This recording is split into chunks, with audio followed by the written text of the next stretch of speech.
విశ్వాసంగా ఉండటానికి విధేయతతో బతికేయడానికి కుక్కరనుకున్నారా? నందమూరి కళ్యాణ్ రాము నటించినటువంటి డెవిల్ చిత్రము బాక్స్ ఆఫీస్ దగ్గర మొదటి రోజు అనుకున్న రేంజ్ కంటే బాగానే కలెక్షన్లు వచ్చింది.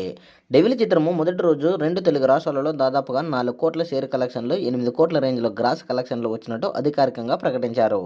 అయితే ఈ యొక్క చిత్రము 20 కోట్ల బ్రేక్ ఈవెన్ బరిలో దిగిన ఈ చిత్రము మొదటి రోజు 11 కోట్ల గ్రాస్ కలెక్షన్లు వచ్చినట్టు అధికారికంగా తెలియజేశారు. అయితే 2022లో వచ్చినటువంటి బింబిసార చిత్రము నందమూరి కళ్యాణ్ రాము మొదటి రోజు కలెక్షన్లు మనం గమనిస్తే ఈ చిత్రం కూడా బాక్స్ ఆఫీస్ దగ్గర ఊచకోత కోపించింది. మొదటి రోజు బింబిసార కలెక్షన్లు గమనిస్తే 2 తెలుగు రాష్ట్రాల్లోనే 6 కోట్ల షేర్ కలెక్షన్లు సాధించింది. ఇక ఇండియా వైడ్గా వచ్చేసి 8 కోట్ల రేంజ్లో షేర్ కలెక్షన్లు సాధించింది. ఇక టోటల్ వరల్డ్ వైడ్గా 11 కోట్ల గ్రాస్ కలెక్షన్లు సాధించిన చిత్రంగా బింబిసార నిలిచింది.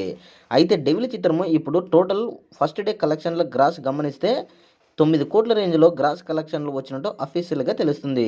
సో ఈ రెండు యొక్క చిత్రంలో కూడా బింబిసార చిత్రము కేవలము 2 కోట్ల షేర్ మాత్రమే ఎక్కువగా ఉన్నట్లు తెలుస్తుంది.